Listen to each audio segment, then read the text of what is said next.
Hello दोस्तों, और मेरा नाम है कौशल कुमार और आप देख रहे हैं केसीसी एजुकेशन।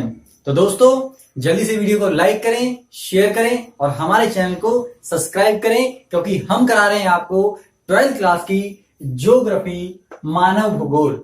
तो हम आपको मानव भूगोल करा रहे हैं, ह्यूमन ज्योग्राफी करा रहे हैं। ये 12th क्लास की हम ज्योग्राफी करा रहे हैं और हम फर्स्ट बुक करा रहे हैं, पहली किताब, जिसका नाम है मानव भूगोल के मूल सिद्धांत।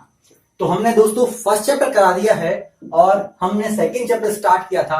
सेकंड चैप्टर का फर्स्ट पार्ट हम करा चुके हैं। तो आपने जो वीडियो नहीं देखी है तो आप सबसे पहले जाके उनको देखें और फिर उसके बाद इसको देखें, ताकि आपको समझने में कोई भी प्रॉब्लम ना हो। और दोस्तों, अगर आपका कोई डाउट है तो आप हमें कमेंट बॉक्स में लिख के जरूर बताएं। तो चलिए स्टार्ट करते हैं चैप्टर को।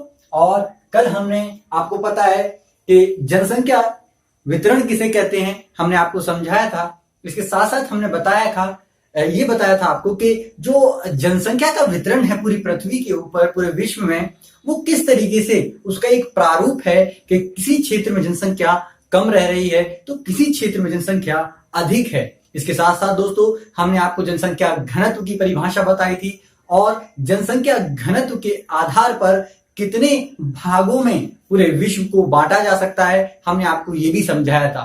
और साथ ही साथ दोस्तों, हमने आपको जनसंख्या घनत्व जो है वो विश्व में सबसे अधिक किसका है और विश्व में सबसे कम जनसंख्या घनत्व वाला जो देश है वो कौन सा है, ये भी समझाया था। तो चलिए आज स्टार्ट करते हैं जनसंख्या वितरण को प्रभावित करने वाले कारक। दोस्तों, ये हमारा जनसंख्या वितरण और जनसंख्या घनत्व दोनों को ही प्रभावित करने वाले कारक हैं दोस्तों, क्योंकि मैंने आपको बताया था कि उसका प्रतिरूप जो है हमारा जनसंख्या का, पूरी अगर वर्ल्ड के ऊपर अगर हम देखें तो कहीं हमारा जनसंख्या अधिक है तो कहीं जनसंख्या हमारा कम है। हमने आपको बताया था कि विश्व के अंदर 90% जो जनसंख्या का भाग है वो केवल 10% भूभाग पर रहता है और बाकी जो 10% हमारी जनसंख्या है वो 90% हमारा जो भूभाग है उस पर रहती है। और ऐसा क्यों है कि 10 देशों के अंदर विश्व के टॉप 10 कंट्रीज ऐसी हैं कि जिनमें सबसे अधिक जनसंख्या है, यानी कि कुल जनसंख्या का 60% तो उन्हीं के अंदर है। इसके साथ साथ अगर हम बात करें तो यूरोप और एशिया की कंट्री के अंदर विश्व की सर्वाधिक जनसंख्या रहती है। इसके क्या कारण है दोस्तों, उन्हीं कारणों पर आज हम चर्चा करने जा रहे हैं। तो ये टॉपिक आपका बहुत इंपॉर्टेंट है और ये 5 नंबर का क्वेश्चन भी आपके एग्जाम में आता है दोस्तों, तो इसलिए बहुत ज्यादा ये जरूरी हो जाता है इसको समझना। तो चलिए जनसंख्या वितरण को प्रभावित करने वाले कारकों के बारे में समझते हैं। तो चलिए दोस्तों, सबसे पहला कारक है जनसंख्या वितरण को जो प्रभावित करता है। अब देखिए प्रभावित कैसे करेगा। अब जाहिर सी बात है ना भाई, प्रभावित करने के 2 तरीके हो सकते हैं, या तो नकारात्मक रूप से वो प्रभावित करे या फिर सकारात्मक रूप से प्रभावित करे। इसका मतलब ये है, या तो उन कारकों से जनसंख्या में वृद्धि हो जाएगी और या फिर उन कारकों से जनसंख्या में कमी हो जाएगी। कैसे समझते हैं, चलिए आइए। तो सबसे पहला हमारा भौतिक कारक। तो भाई जाहिर सी बात है, भौतिक कारक यानी कि प्राकृतिक कारक, यानी कि प्रकृति ने जितने भी कारक बनाए हैं, चाहे वो हमारा जल है, उच्चावच है, जलवायु है, वर्षा है, मृदा है, कहीं ना कहीं इनसे मानव बहुत ज्यादा प्रभावित रहता है। और ये भौगोलिक कारक या भौतिक कारक या प्राकृतिक कारक ऐसे हैं जिनसे जनसंख्या का जो वितरण है वो प्रभावित होगा। यानी किसी देश की जनसंख्या कितनी अधिक है, कितनी कम है, ये डिपेंड किस पर करेगा, इन कारकों पर करेगा। तो चलिए सबसे पहले कारक को समझते हैं, जल। देखिए मैं आपको सिंपल सी भाषा में बता देता हूं कि जिन क्षेत्रों में जल की उपलब्धता है तो जाहिर सी बात है वहां जनसंख्या अधिक निवास करेगी, और जिन क्षेत्रों में जल की हमारी कमी है वहां जनसंख्या नहीं रहेगी। जैसे आपको पता है राजस्थान में जनसंख्या कम होती है, ठीक है दोस्तों।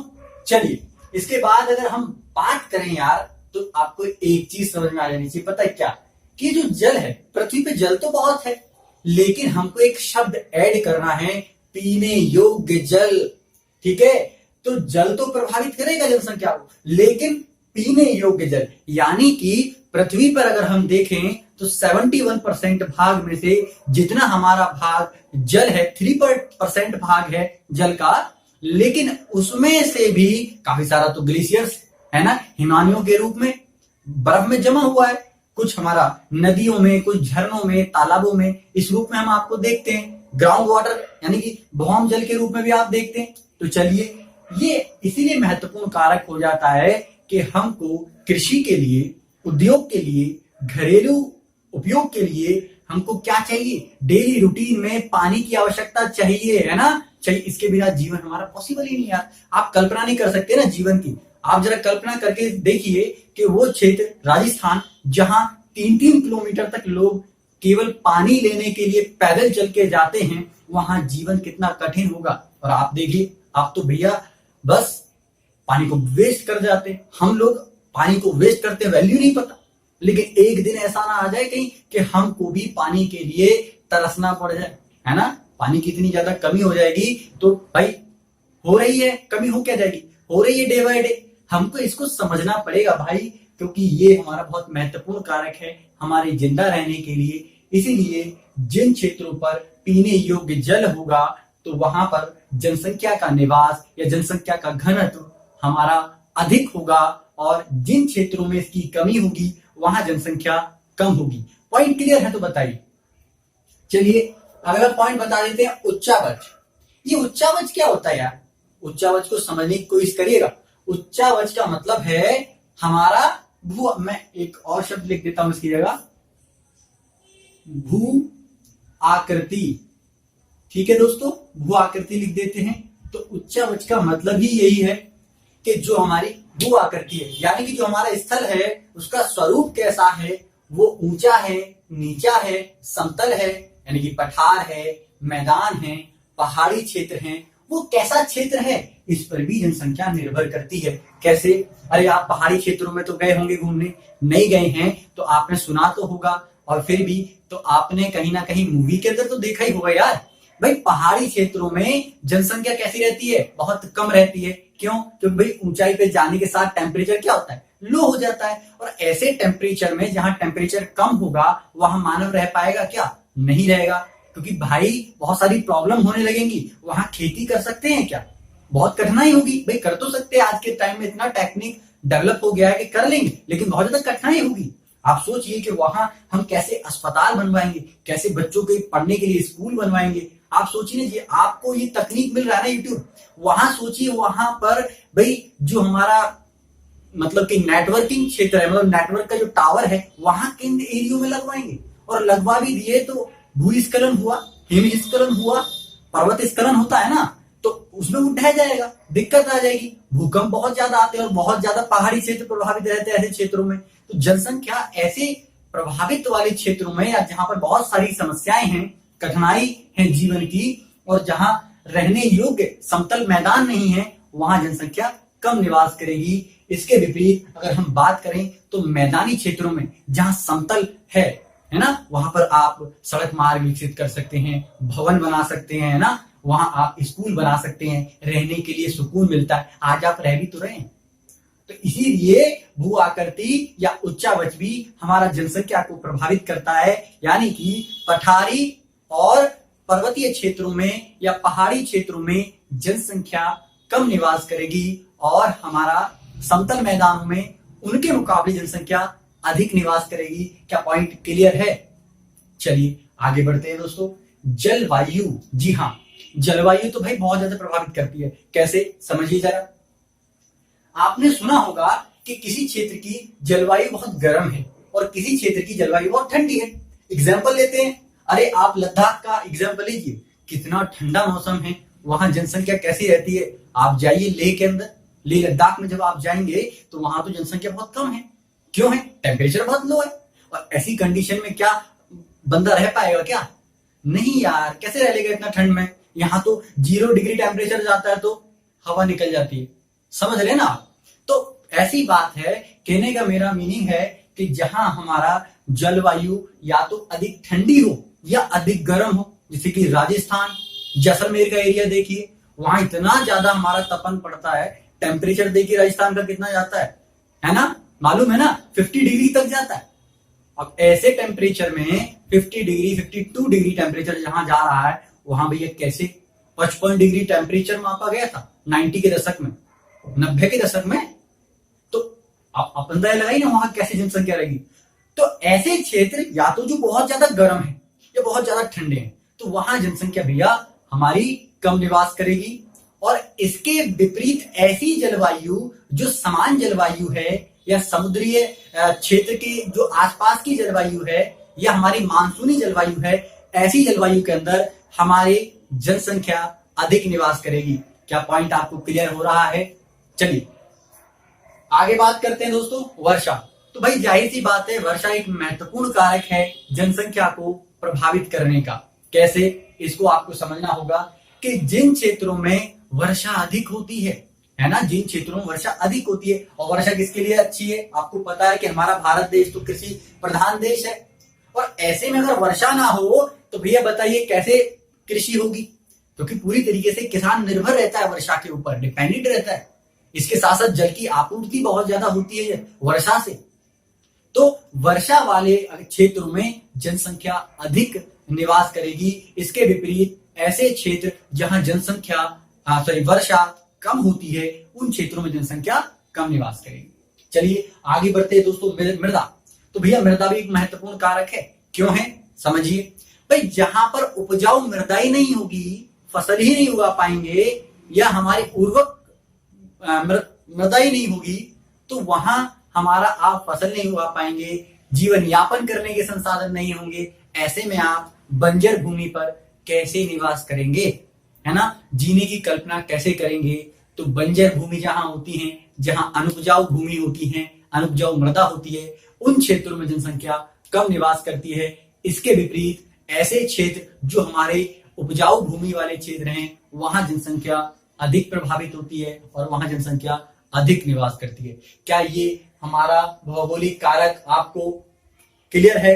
जल कैसे प्रभावित करेगा, उच्चावच कैसे प्रभावित करेगा, जलवायु कैसे प्रभावित करेगा, और आपका वर्षा और आपकी मृदा कैसे प्रभावित करेंगे? आई होप आपको समझ में आ गया होगा, क्लियर हो गया होगा। कोई डाउट हो तो प्लीज कमेंट बॉक्स में जरूर लिखें यार, ताकि हम आपको उस डाउट को क्लियर करें, ठीक है ना? चलिए आगे बात करते हैं। तो दूसरा महत्वपूर्ण कारक है हमारा आर्थिक कारक। जी हाँ, आर्थिक कारक भी जनसंख्या को प्रभावित करते हैं। कैसे करते हैं? खनिज।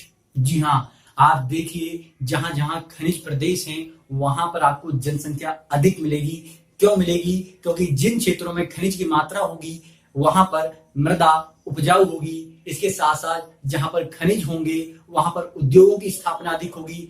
ऐसे में रोजगार के साधन उपलब्ध होंगे, उद्योग स्थापित होंगे, तो नगरीकरण भी हमारा बढ़ेगा। और ऐसे में लोगों के जीवन स्तर की जो स्थिति है, जीवन स्तर है, वो ऊंचा होगा। आय और रोजगार के साधन होंगे तो लोग हमारे प्रभावित होंगे। इसीलिए खनिज प्रदेशों में जनसंख्या अधिक निवास करती है, क्योंकि खनन करने के लिए भी श्रम की आवश्यकता है और वहीं पर वो बसाव क्षेत्र बसा लेते हैं। इसलिए खनिज प्रदेशों में हमारी जनसंख्या कैसी होगी? अधिक होगी। इसके साथ साथ अगर हम बात करें नगरीकरण की, तो नगरीकरण मैंने बताया भाई, नगरों का विकास होना, यानी कि जिन प्रदेशों में या जिन देशों में नगरीकरण की प्रक्रिया बहुत अधिक है, यानी कि तेजी से विकसित हो रहे हैं, वहां संसाधन, वहां तकनीक, वहां रोजगार, वहां जनसंख्या में तो वृद्धि होती है ना।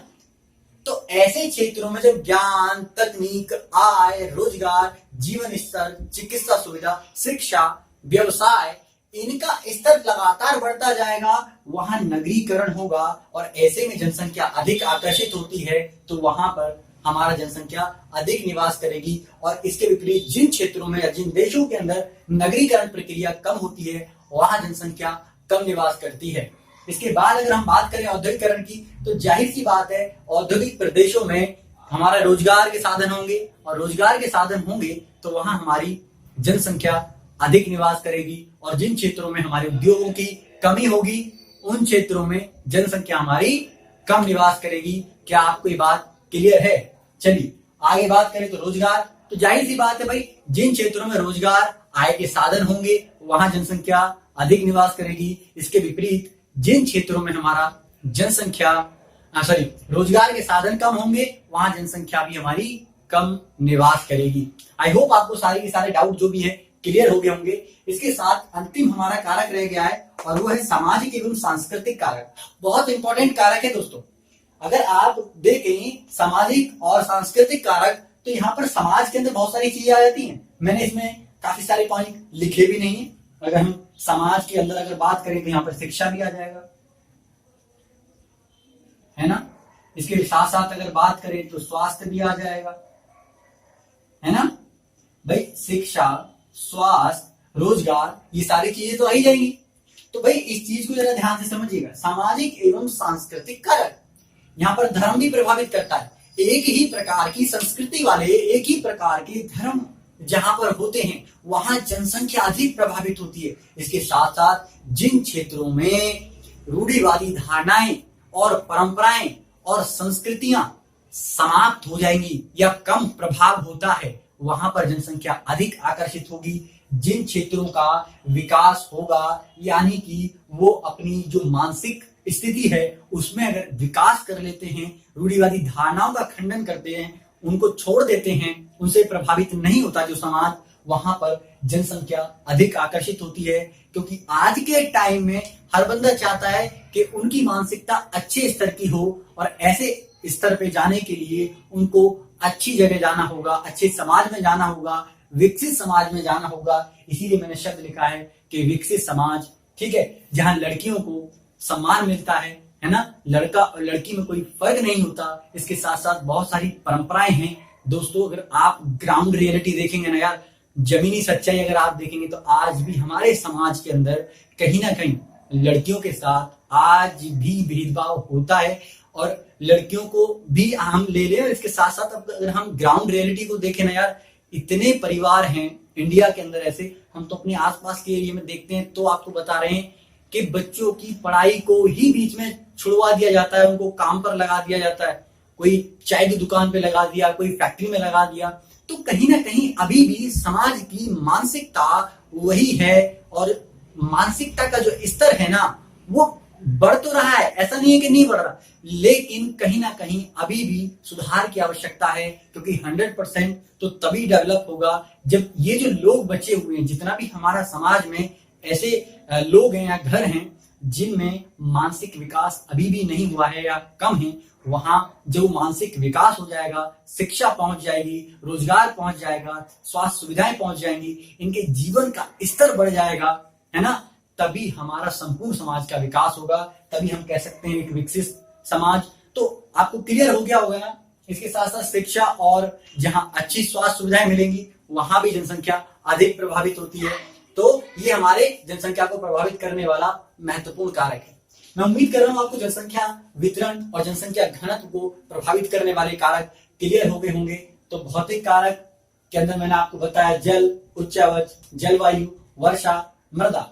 आर्थिक कारक में मैंने आपको बताया खनिज, नगरीकरण, औद्योगिकरण, रोजगार। सामाजिक एवं सांस्कृतिक कारक में मैंने धर्म, संस्कृति, शिक्षा, स्वास्थ्य सुविधाएं, ये आपको बताया। तो दोस्तों मैं उम्मीद कर रहा हूं आपको ये सारा का सारा क्लियर हो गया होगा। इसके साथ आगे बढ़ते हैं नेक्स्ट टॉपिक पे, जनसंख्या परिवर्तन के कारक। अच्छा, जनसंख्या परिवर्तन के कारक भी ये भी हो सकते हैं, है ना, इनके द्वारा भी जनसंख्या परिवर्तन होता है भाई। लेकिन मुख्य रूप से जनसंख्या को जो परिवर्तित करते हैं वो हमारे कारक हैं जन्म दर, मृत्यु दर और आपका प्रवास। अभी जनसंख्या में परिवर्तन कैसा होता है, या तो जनसंख्या में वृद्धि होगी या जनसंख्या में कमी होगी, क्योंकि परिवर्तन हो रहा है ना भाई। तो परिवर्तन नेगेटिव और पॉजिटिव दोनों हो सकता है। तो देखिए जरा, ये जनसंख्या को प्रभावित करने वाले 3 कारक हैं। जन्म दर, आपको पता है कि जिन क्षेत्रों में जन्म दर अधिक होगी मृत्यु दर कम होगी, यानी कि जिन क्षेत्रों में जन्म दर अधिक होगी और मृत्यु दर कम होगी, ऐसे क्षेत्रों में हमारा क्या होगा, जनसंख्या अधिक होगी। इसके साथ साथ अगर हम बात करें जिन क्षेत्रों में मृत्यु दर का स्तर कम होगा और जन्म दर का स्तर अधिक होगा, तो वहां पर जनसंख्या हमारी अधिक होगी। इसके साथ साथ अगर हम बात करें तो जिन क्षेत्रों में जन्म दर कम होगी, मृत्यु दर अधिक होगी, वहां जनसंख्या कम होगी। इसके विपरीत यहां पर भी बात करें तो जहां मृत्यु दर कम है और जन्म दर भी कम है, उन क्षेत्रों में हमारा क्या होगा दोस्तों, उन क्षेत्रों में हमारा जनसंख्या कम होगी। चलिए अगला कारक है हमारा प्रवास। अभी प्रवास क्या होता है भाई? एक स्थान से दूसरे स्थान पर जाना प्रवास कहलाता है। ठीक है, तो प्रवास से भी जनसंख्या प्रभावित होती है। कैसे? अब शब्दों को जरा ध्यान से समझिएगा। जिन क्षेत्रों के अंदर लोग प्रवास करके जनसंख्या प्रवास करके आ रही है या लोग प्रवास करके आ रहे हैं, उस क्षेत्र की जनसंख्या में वृद्धि हो जाएगी। तो इसका मतलब ये है कि जब किसी क्षेत्र के अंदर प्रवास करके लोग आते हैं तो वहां की जनसंख्या में वृद्धि होती है। इसके साथ साथ जिन क्षेत्रों से यानी जहां से वो निकल के जा रहे हैं उन क्षेत्रों की जनसंख्या कम हो जाएगी। इसके साथ साथ आपको बता देते हैं कि ऐसे ही लिंग अनुपात भी प्रभावित होता है, उसको हम आगे समझेंगे। फिलहाल ये जनसंख्या को परिवर्तित करने वाले कारक तीनों के तीनों क्लियर हुए या नहीं, क्योंकि ये भी आपका एक महत्वपूर्ण प्रश्न है जो सीबीएसई के द्वारा कई बार रिपीट किया गया है और पूछा जाता है दोस्तों। चलिए आगे बात करते हैं प्रवास। तो मैंने आपको बताया कि प्रवास का अर्थ है जब जनसंख्या एक स्थान से दूसरे स्थान पर जाती है तो उसको क्या कहते हैं? प्रवास कहते हैं। चलिए प्रवास के दो कारक हैं, एक अपकर्ष कारक और एक है हमारा प्रतिकर्ष कारक। अपकर्ष कारक और आपका प्रतिकर्ष कारक। चलिए अपकर्ष कारक क्या है और प्रतिकर्ष कारक क्या है तो इसको समझिए। अरे जो प्रवास है ना इनसे प्रभावित होता है, ये प्रवास को प्रभावित करने वाले कारक हैं, ये पूछे जाते हैं। चलिए अपकर्ष कारक क्या है? अपकर्ष कारक का मतलब है कि जो सुविधाएं होती हैं किसी क्षेत्र के अंदर, मान लीजिए मुंबई के अंदर, मान लीजिए दिल्ली के अंदर, गांव से कोई लोग देख रहे हैं कि भाई दिल्ली में अच्छी शिक्षा सुविधाएं हैं, अच्छी चिकित्सा सुविधाएं हैं, है ना। इसके साथ साथ वो देखते हैं कि रोजगार के साधन भी हैं, जीवन का स्तर भी अच्छा है, मनोरंजन के साधन भी हैं, है ना, आय के साधन भी हैं।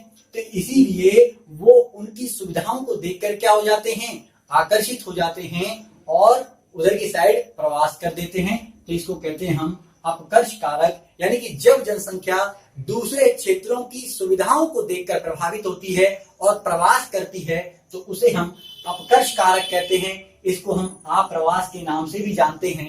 इसके साथ साथ प्रतिकर्ष कारक, जब जनसंख्या अपने क्षेत्र की समस्याओं से परेशान होकर, दुखी होकर, जैसे कि बाढ़, भूकंप, सूखा, यानी कि प्राकृतिक आपदाएं जितनी भी हैं हमारी, इसके साथ साथ अगर हम बात करें तो शिक्षा का निम्न स्तर यानी कि शिक्षा की कमी, रोजगार की कमी, इसके साथ साथ आय, जीवन स्तर की निम्न स्तर, है ना, जीवन स्तर की कमी यानी कि जीवन स्तर हमारा निम्न स्तर पर है, कम है।